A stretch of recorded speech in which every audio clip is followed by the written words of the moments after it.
Import loophole closes and things are about to cost more. You see, I think a lot of people didn't fully grasp the magnitude of the tariffs that are going to be hitting U.S. consumers. And a big part of the reason for that is that a lot of the new tariffs that have been announced don't sound that big.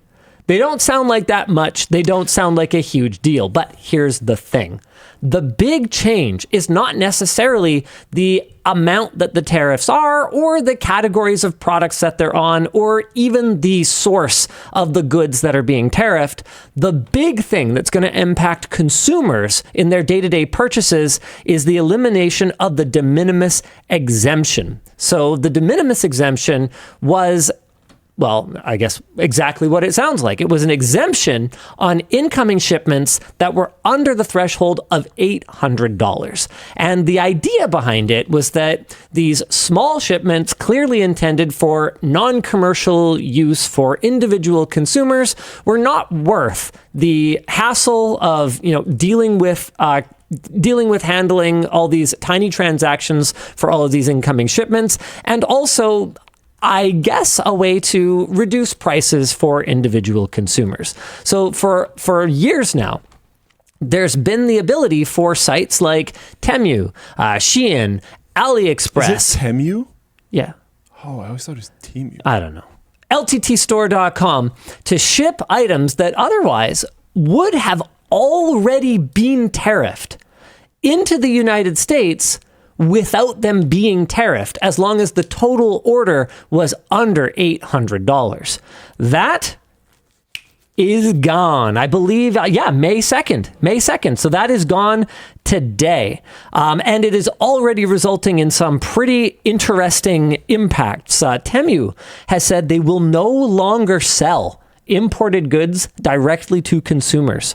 Instead, there will be locally based sellers who fulfill the orders. Yeah, this is a B2B2C or business to business to customer strategy that a lot of people are employing now because of this change. Now, I'm about to say something that's going to sound pretty flippin' wild. Closing exemptions that mostly benefit fast fashion and manufactured e-waste,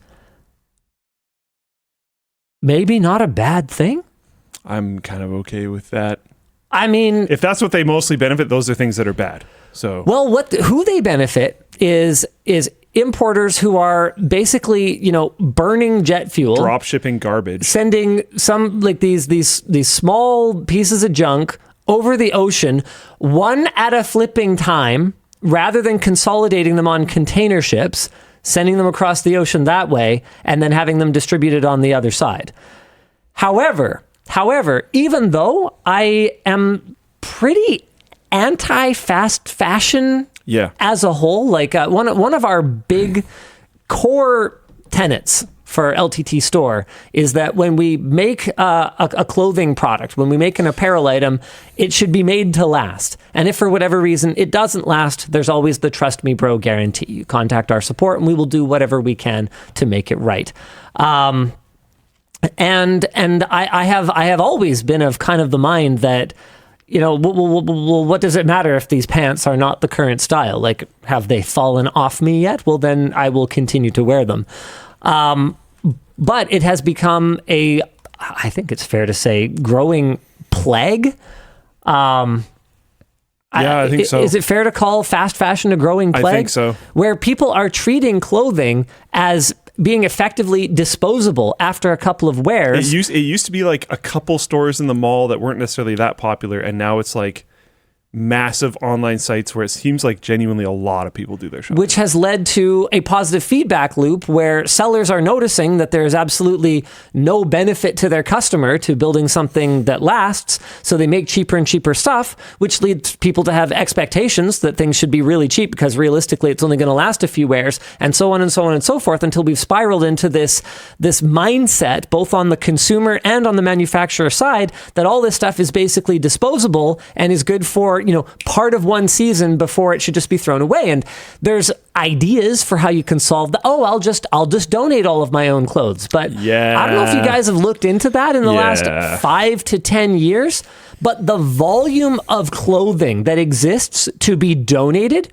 vastly exceeds the demand for donated clothing. And as that clothing has gone down in quality, that has become a bigger and bigger problem.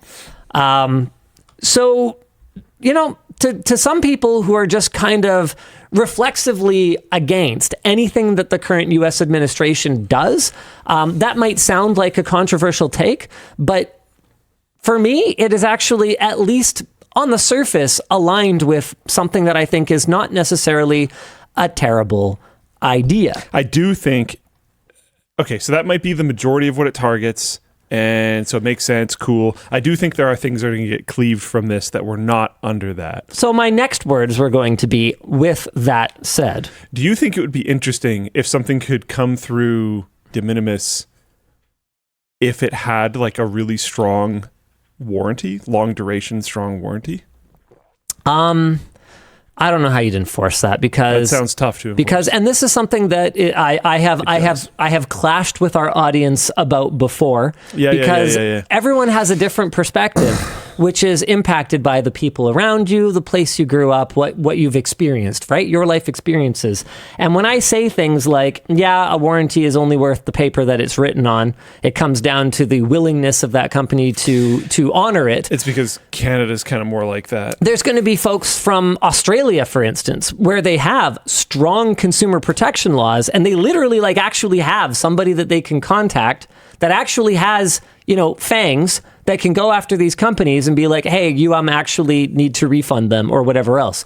So here that functionally doesn't really exist. So practically civil court it, as far as my understanding goes. You could maybe try to go to small claims court. You could basically, you're going to end up spending more. Yeah. Maybe not in money, but certainly in your time to try to get anyone to honor a warranty that they just basically don't feel like honoring. So that's the perspective that I'm coming at it with. And with that in mind, I think companies that have absolutely no intention of, in many cases, even existing a year from now, or 2 years from now, or 5 years from now, they'll be like, oh yeah, this M.2 adapter for a full-size M.2 in the first-gen ROG Ally has a 1 billion years warranty. So they would just ChatGPT a warranty, drop ship one huge thing worth of stuff, sell it all, once it's sold, disappear. So anyway, there's a lot of babies in the bathwater, and some of the impacts are going to be felt in the electronics industry. So Microsoft has raised the price of consoles, games, and accessories worldwide. The 2 terabyte Series X costs more than a PS5 Pro for now. We've actually got a handy-dandy little table here where you can see U.S. pricing changes across the board for Microsoft. So let's have a look here. The Xbox Series S 512 has gone from $299 to $379. Series X Digital, $100 increase. A 2 terabyte Series X is now $730. It's interesting to me, though, that if you keep looking, some things didn't change, and it's pretty much controllers. I mean, some of the controllers did change too, some though. Of the Elites. Oh, yeah, no, you're right. Most of them Special didn't edition, change. Yes. The Elite Controller Series 2 Full went up. The Core did not. I'm not sure what the difference between those is. So what I will say is, because we've had to go through, because we're not just reading about this in the news, we're living through this with LTT Store, is that the way that things are going to change is not necessarily going to be intuitive to the average consumer, because this is a multivariable function here. So, for instance, one of the things that happened when we split. So this is one of the big things on our side this week is LTTstore.com is actually now split into 2 sites. So global.lttstore.com will take you to a landing page, and if you are visiting from the United States, you click the United States one, and if you are anywhere else in the world, you go to the global site. So I'm going to open up both of these because we are an excellent, seriously, right-click to, I want to open in a new tab. Okay, okay, well, hold on. I'm going to figure this out. Global, okay, Oh, okay. Hold on. No, it's at the bottom. I know how to navigate this site. There. Okay. So I'm on the global site, and then I'm also on the US site. Perfect. Okay, cool. What was I going to say? Right. So some stuff is not going to be particularly intuitive. Let's take t-shirts, for instance. I don't know if you know this, Luke, but t-shirts, many apparel items actually have significant tariffs coming into Canada. I didn't know that. Did you know that? No. There's other things like housewares, for instance. We ran into, we actually had a complaint issued about LTT Store by some jackass furniture store of some sort that was saying that we were when we were making those CPU pillows. Remember those alpaca wool CPU pillows? They complained that we were dumping. Effectively, we were like bringing in these pillows and selling them below cost in order to harm like throw pillow retailers or something. And basically they accused us of like circumventing some kind of import restriction or something like that. And we're like, bro, this is not furniture, but furniture is another one that actually has some tariffs that impact overseas furniture coming into Canada. So what happened with t-shirts? So if you look at the two sites here, on the global site, our mystery t-shirts are $24.99 Canadian, and on the US site, where's our t-shirts? I think they are, I believe they're $30. So I'll tell you this much. On the Canadian site, these shirts are making significantly less margin, and the only reason that they're priced this way, which is fairly aligned with what they were priced before, so $20 US, the only reason that they're priced this way is because we're trying to go a little bit Costco hot dog on them. We're trying to make the t-shirt like a reasonably priced item on the store. Our cost is now higher on t-shirts because, hold on, and this is about to get crazy. The way that it worked before was when we paid duties on the import of t-shirts into Canada before, because so many of them were going to be sold into a region that was duty exempt and didn't have any tariffs, we effectively were subsidizing our Canadian customers with the fact that we weren't going to pay duties on most of it. So we were just absorbing those duties to our Canadian customers. Saying the line subsidizing our Canadian customers is going to make just... Well, I'm about to get into how we're going to subsidize people in other regions as well. All right. Don't worry, we're going to get there. All right. So we were subsidizing the price of t-shirts for our Canadian customers, keeping them artificially low because the overall amount of duties that we were paying was actually very low on the total shipment that came in because so much of it was being sold to other regions. Now, here's another funny one. Some people have noticed that the shipping prices on the global store are a little higher. And the reason for that is because, once again, America was actually subsidizing our shipping rates to the rest of the world. So they were paying maybe an extra, 50 cents, and their order volume was so much greater that we could have our shipping rate to, Eastern Canada be about $3 cheaper. And there's going to be people out there that don't believe me, that are like, Linus, shipping is like $30 on a $30 mouth pad. I was like, yeah, because it is. Because that's like go ahead, key it into a thing. We don't operate at the kind of volume where we get way better rates. We can't walk in with our giant dong, sticking down one of the legs of our pants. It just bulging, unfortunately isn't effective. Down to the knee, okay, sticking out there, sit down across the table from FedEx, man spread and go, do you have any idea who I am? They're going to be like, no. Also, keep it in your pants, brother. I can't. They don't care. We are nobody. You got to answer with I can't. We are nothing to them. So now, short's too short. Now let's talk about what's going on the US side. Our shirts went up from 20 to 30 US dollars. So you know why that happened? Tarifico? Tariffs? Because we decided to lose money on shirts. We are literally losing our shirts on printed t-shirts. what few we have in stock on the US site right now. So you're going beyond Costco hot dog. Because now not only are we not able to claw back the duties that we used to pay on those Canadian shirts that we then like sold into the US, and we were like, actually these weren't imported into Canada, these were imported into the US, but the duties, the tariffs that are now due on those shirts make the cost of them that high, which is going to be, which is pretty wild.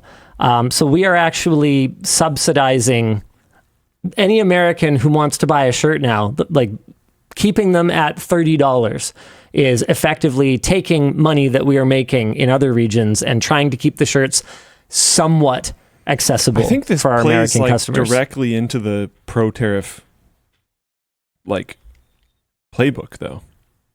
Yeah, I mean, maybe. Because the claim was that they were subsidizing everyone else. And now we are using everyone else to subsidize them, which is exactly what they wanted. I don't know how long we can do that, though. Yeah. I don't know how long we can do that. So as you can see, we already have less selection on the US store. Like this is not sustainable. Our hope is that this is a temporary solution. We believe that temporary honestly, measure. even I don't know if people are going to like hearing this, but it really sucks having two stores. And if all of this goes away, it is possible that we could go back to one store. I don't know that we necessarily would. Again, I think that it's rough having two stores. Internally, the conversation is that, you know, we want to do a better job of. Well, okay. I will add, because you might have this context, but they don't. So I'm going to add this as well. There is a way to do better localization within one store. So we could have the better localization that people gained from this, but have it on one store. But we can't do that right now because of weird stuff that's happening. So if some of the weird stuff that's happening goes away, we could go down to one website, but more localized, which would be better for everyone. Yeah, I don't know if it's going to be possible to have the same pricing, just like, you know, currency adjusted anymore. Oh, it wouldn't. Yeah, you can set different pricing for different regions and all this kind of stuff. Got it. There's other reasons why the store has to be split in half. It's not that interesting, so I'm not going to bother to go over it. But yeah, my order history is stuck on the US store. There are casualties with this change. This is one of the reasons why it would be nice to use localization options on one store, but we just can't for a variety of other reasons of stuff that's going on. So it is what it is. Some stuff, there's nothing we can do. The precision screwdriver is way more expensive now. It's $70 for the bundle of the... How much was it? So the reason, and it comes down to categories, basically, right? So on t-shirts, right? I already explained, we're going slim on both sides. Right, and we're trying to keep it somewhat accessible so that people can like order a shirt.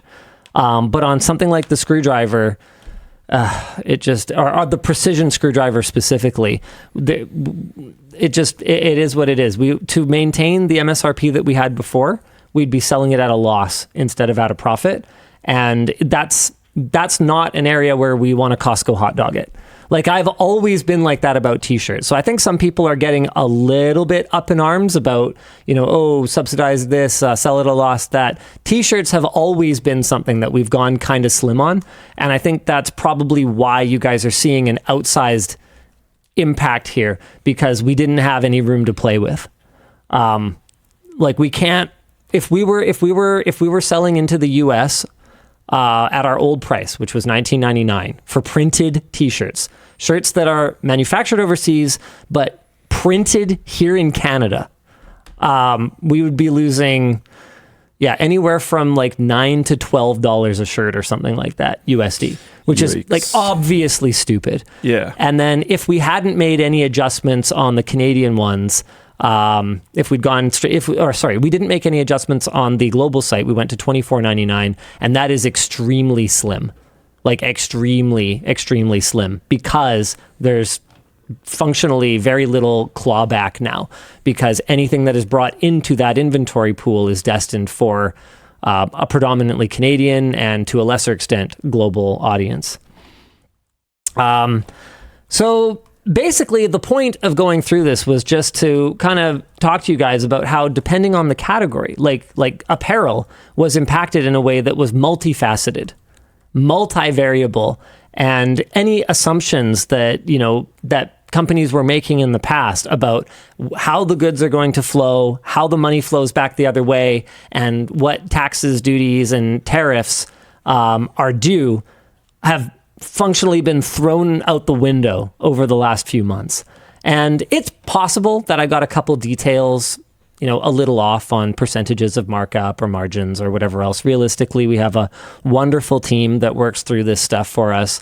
And, it's my job is basically to get a high-level executive summary and go, no, I want to go more aggressive there, or no, I really don't think we can absorb that here, and kind of, provide my guidance for, what my tolerance for loss is. Like if they come to me, it's a good thing to have guidance on. Well, yeah, because I can tell you right now, prices were going to be higher across both stores before I went through the spreadsheet. I basically went through and I was like, no, lower it. And margins are going to be pretty slim on both sides. So almost across the board.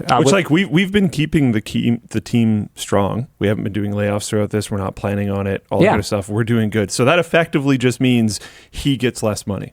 Well, yeah. Everybody else here is fine. Yeah. So he's just electing to have less money. Well, yeah. Just to frame it, because I don't think people got that. I don't know. I thought that was pretty clear. I don't know. I'm just making sure. Well, anyway, I'm not trying to overglaze them. Anyway, what I tried to do when I went through and basically ripped up the proposal that they worked on really hard was, with a couple of exceptions. I think there's a couple of items on the global store that went up like $1 or $2. Just because they were going to end up at like a weirdo price point that didn't make any sense.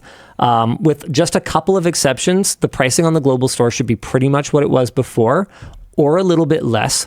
And then on the US side, I tried to keep things as close as I could, but understood that, in cases like the Retro Monitor Pet Cave, it just couldn't possibly make any sense to sell it at the old price and be losing like very, very substantial amounts of money. So basically, I'd like to think that on both sides, we're going to, in good faith, try to, weather this.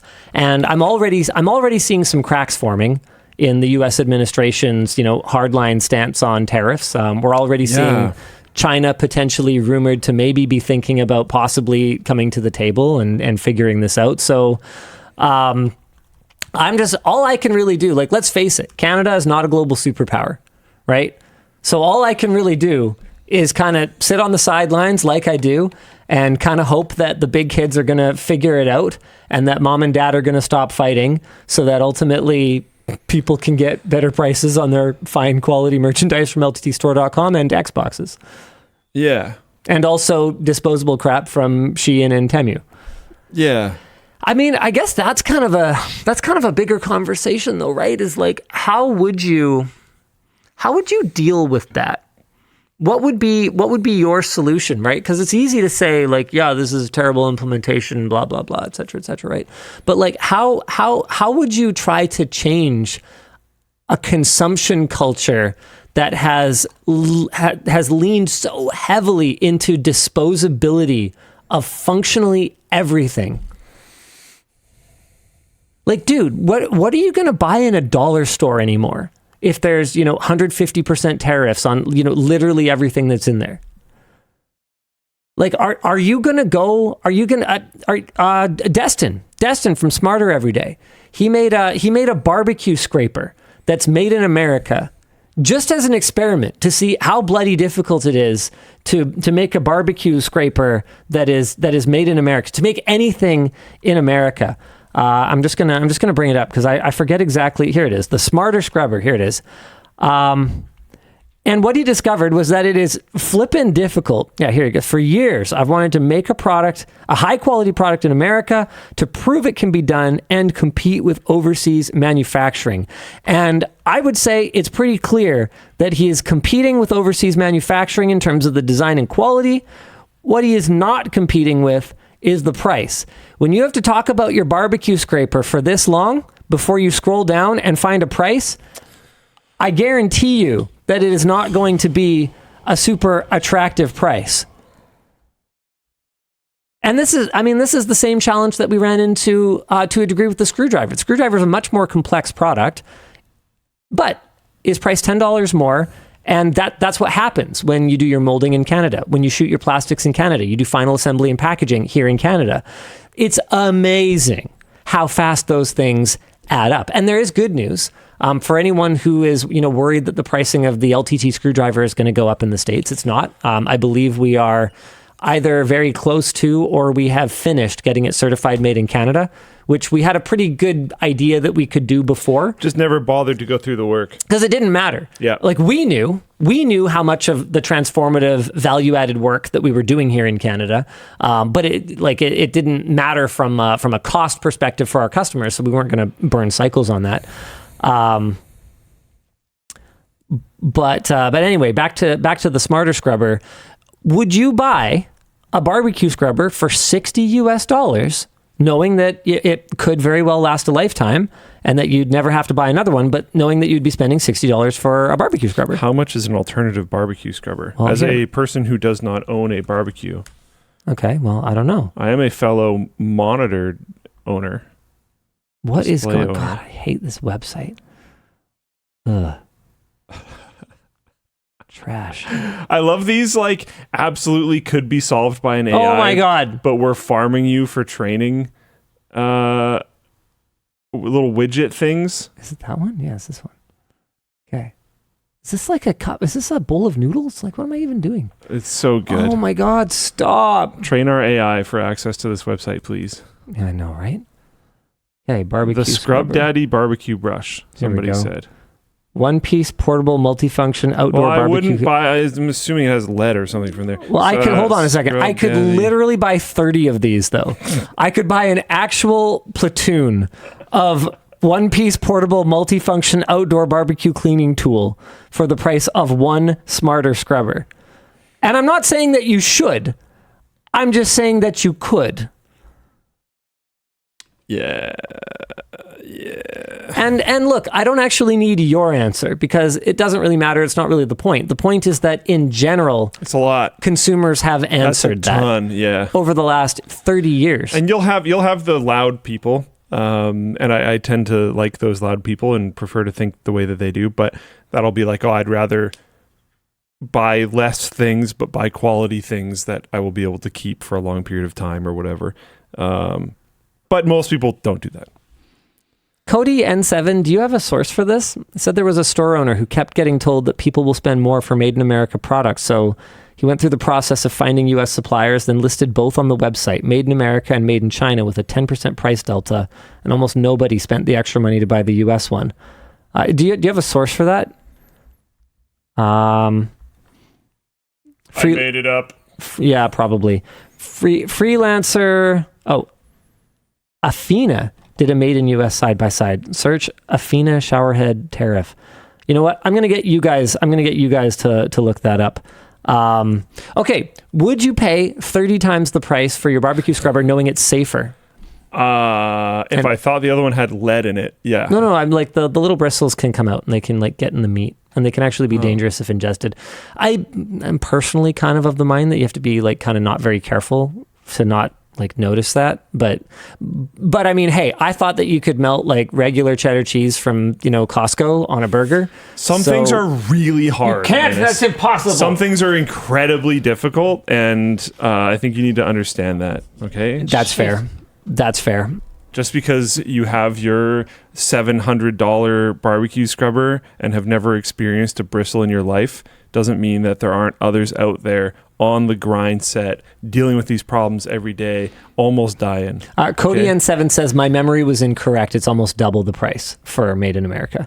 So yeah, That makes more sense. It was the Athena showerhead. Okay, so that's apparently the one that that Cody was referring to. And I found the source.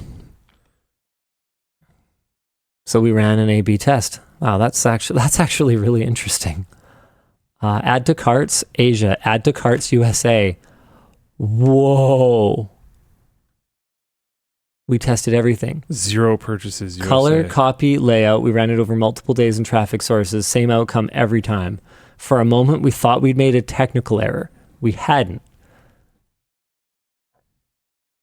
Man, this is... 0 purchases, USA is wild.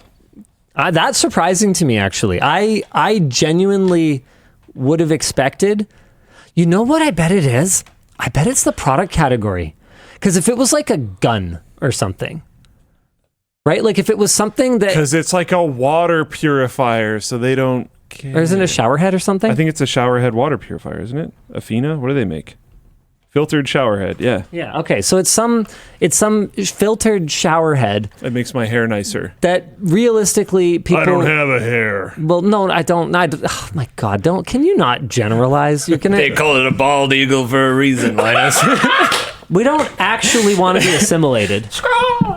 Annexed, whatever. No, I realistically, I'm saying that they're buying, like, products they think are going to last and standing behind things that are made. I'm not against that purchasing style, to be completely honest. No, I'm just saying that I like it, if anything. I don't think there's anything particularly that speaks to the American identity about a showerhead. Whereas I think if you were going to make it a barbecue scrubber, I think you'd probably get more than 0 sales. Yes, I do agree. Like you take it's 4th of July, you do a $10 discount on your $60 barbecue scrubber. You have a compelling sales pitch behind it. It's safer. It doesn't have these bristles. You put an American flag on the back of it. I think you can actually sell a few of those. But I think the difference is that this is clearly a commodity item in the eyes of the people who were shopping for it. And when it comes to a commodity item, I could certainly see people having less brand loyalty. I mean, I certainly have less brand loyalty for things I perceive to be a commodity. Like I've spent my entire life completely bewildered by people who have a preference for gas station. Like, I have a preference for gas station. You have a points program. Nope. Costco. Nope. Why? It's just I think they're cool. It's Clover Hill. It's where we sold those berries that one time. Oh my God. Okay, that's different. I'm talking about like multinational, literally one chain gas stations. You can't even pay at the pump. There's a little sign that apologizes for it. They're like, the pump upgrade's really expensive, so if you could just come pay inside, that would be great. So I go pay inside for my gas. And they have little like homemade muffins that you can buy and stuff. And they still sell DVDs. And I don't exclusively go there, but I like it's like Willow Video. I like bringing my business to No, that's businesses totally that I think are fine, cool. but it's also not what I'm talking about at all, and you know it. So anywho, like I can definitely relate to people not really having a preference when it comes to commodity. Okay, so how do items. you because this is an over $100 item. No, this is a very cheap item. Are we talking about barbecue scrubbers or what? Oh, the filters. Oh, how much is it? The cheap one, the manufactured in Asia one, is $129. And the other one's like $250? Let me see if I can find it. So $129 for made in Asia, and $240 for made in USA. Okay, so about double the price. Yeah. Oh man, yeah. I guess that's another factor too. Is it's not just the percentage difference in price. It's the actual like raw dollars. Like I am paying right now out of my pocket for American labor, but realistically, they're people I've never met, to have the same shower head. Do you think the way that they ran it twisted it at all? Because I'm looking at this and I see this one, Same design, 2 options. You choose made in USA or Asia, and they have the little flag for made in USA and stuff. This may, okay, cool. But then you see the actual cart page, and made in the USA is the default selection for 1. For 2, it shows $300 slashed out to $129.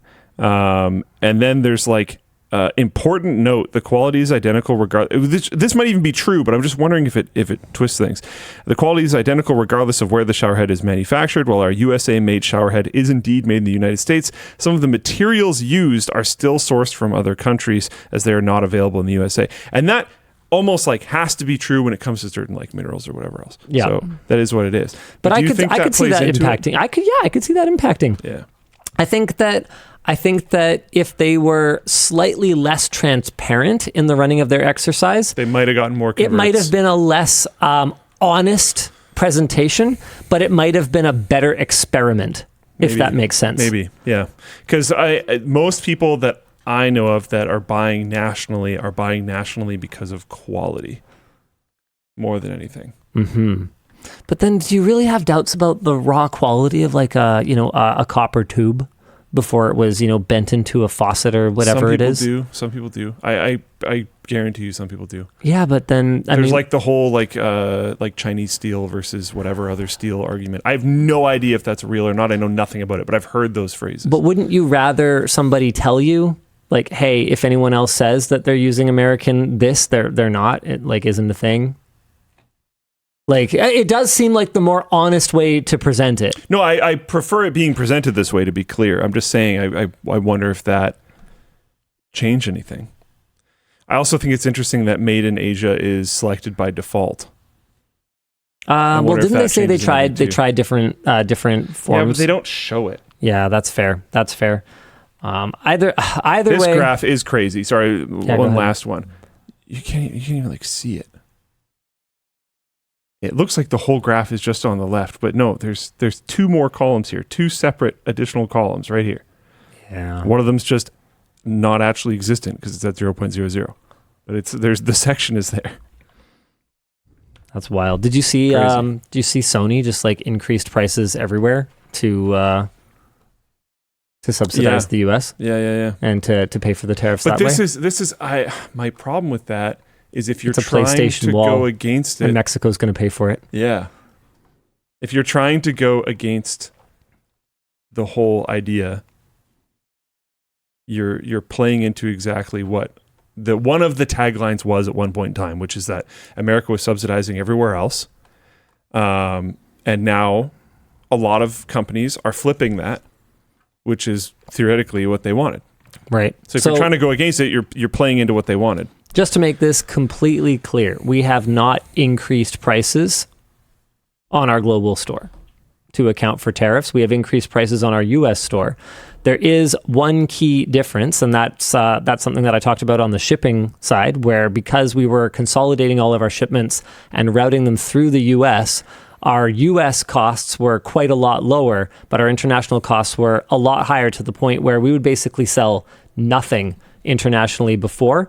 And so yeah, we did play some games with the shipping costs a little bit to help kind of balance the playing field a little bit. And I think maybe that's something that is going to be upsetting to some people. And again, back to what I was saying earlier about everyone having their different perspectives, that's something I'm really used to. And so maybe that's something that I kind of dropped casually.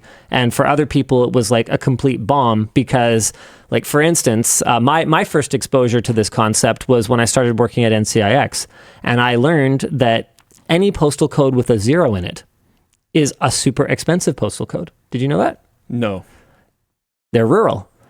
And so at NCIX, the way that our pricing algorithm worked for shipping was that we would subsidize zeros with urban postal codes, because otherwise, literally, if someone ordered a computer case for $100, they could pay $350 in shipping, because that's just what it costs. Driving a huge box out to the countryside. And in the interest of, equity and making sure that, other people in the country have access to computer parts at all, Scrappy DP 601378 rural, that also isn't a postal code, for crying out loud. That is a zip code. Okay. Wow. I love our American friends. I really do. But you are not the only country in the world. What? It really does, like, wow, seem to be a uniquely American thing to just get very confused sometimes by things that are not America. Like when we're traveling overseas, like at Computex or whatever, and we upload videos at different times of day, it's a funny thing because it is almost exclusively people in the Eastern time zone that are like, what are they doing posting a video? It is this time. And you ID yourself by telling me what time it is where you are. And it's never West Coast. It's never Central Time. It's always East Coast, predominantly USA, that just have absolutely like no concept of other time zones. And it's funny because I get it. You're not used to it. Like, do you remember when a hotly anticipated television program Should we look it up? Second character being a 0 indicates a rural region. Yeah, I know. Okay. Anyway, I was telling them. Oh, right.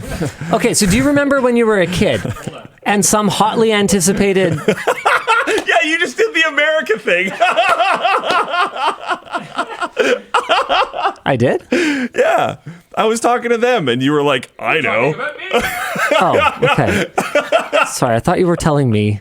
No, you're good. Okay. You're good. I don't care. I just think it's funny. So do you remember when you were a kid and there'd be a hotly anticipated television event? Sure, yeah. Okay? Yeah. And they'd be like, at, 6 p.m., 4 p.m. Central. And they wouldn't even bother with the Pacific time zone. Literally, we've spent our whole lives... We're just used to -3. Having to do -3 hours on everything. And so I understand how people who live in that particular time zone, whether they're American or Canadian, I can understand how they might get the idea that they are the only time zone on Earth. But they're not.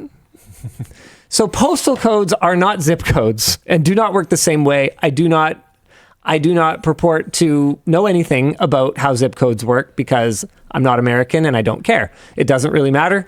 But I learned many years ago that in Canada, that 0 indicates a rural postcode. To be clear, when working for a Canadian retailer shipping to Canadians.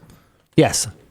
And so that was my first introduction to the concept of, oh my God, if we don't do anything to try to level the playing field out a little bit here, we are basically just cutting off a very, very significant portion of the country from being able to order from us at all. And so, and it was a small amount, like literally on the order of pennies, because most people do live in those urban centers. So almost no impact to most people, but a significant positive impact to the people. For the handful of people that are on the outside, realistically, like farming the food that we all need to eat in these urban centers, right? Like this is not about, taking advantage of someone. This is about making sure that we are doing enough for people who are not in a fair situation, right? Because that's just the reality of it. That's what fuel costs, right? They weren't going that way anyway. So that's how much it costs, right? What are we talking about? What do you want? No, the problem is it's a good question because I have no idea. I think Xbox stuff. Yeah. Tariffs, Xbox stuff. What about it? I think that's what we were talking about. Oh, yeah, sure. I think that's our topic still. Oh, yeah. Dan, should we do another topic? What are we supposed to be doing? What even is this show? I don't know. I mean, yeah, you were talking about how Xboxes are more expensive because there's tariffs, and then now we're talking about I think the real question is who's buying Xboxes, and therefore who cares? See, that's a pretty good point. They're putting their games up too. That's a pretty good point. And yeah, but actually, nobody owns them, so thanks, Nintendo. Dude, I forgot. I actually forgot that I had wanted to shift to that as an angle for this conversation. How long do you think Microsoft's been waiting for an excuse to increase pricing? Dude. How long do you think Sony's been waiting for an excuse to increase pricing? If if the US and China and everyone else just kind of kumbayas and is all like, everything's good, forget it, what are the odds those prices drop? Like, if at all, give me my odds. Give me my odds. Ceremonious. I think they might drop, but they'll drop by a very small amount. I don't think they will return. Chat says 0%. I think it's got to be close to 0% that they would return. It never happens. This is the problem with trade wars. Because then it just becomes all profit. I mean, this is what we went through. Yeah, it's never going to be the same. This is what we went through with the great GPU shortage. Oh, right? yeah. Like, they literally just never came back down. A top-of-the-line GPU is still $2,000 MSRP and realistically goes for considerably more than that. Yeah. Yeah.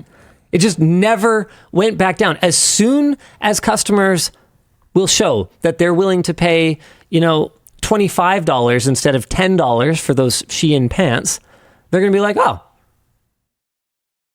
neat.